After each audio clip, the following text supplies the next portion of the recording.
Hello everyone and welcome back to another video from Gaming Basics. In this video, I'm going to show you how to change your country on the eFootball game. So let's get started right away. Now if you have already started playing the eFootball game, then you will notice that you will be allowed to choose your country first. But then later there is no option to change this. So if you wish to change your home country later on in the game, then you will need to clear all of your user data, which means that every progress that you have made until now will also be cleared. So if you are sure that you want to do this, then long press on the eFootball game and then tap on the info button, which will take you into the application info page for the game.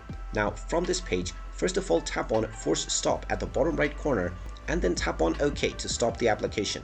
Once the application has stopped, scroll down and tap on storage, and now from the game storage menu, tap on the clear data button at the bottom left corner and then tap on delete to delete all of your user data for the game. Once this step is completed, when you open up the game once again, the game will start all the way from the beginning, which means that you will need to complete the initial tutorial, after which you will be allowed to choose your country. And there you have it. That is how you can go about if you wish to change your country on the eFootball game.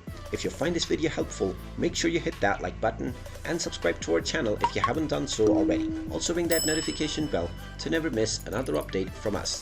Thank you for watching and I will see you again in the next video.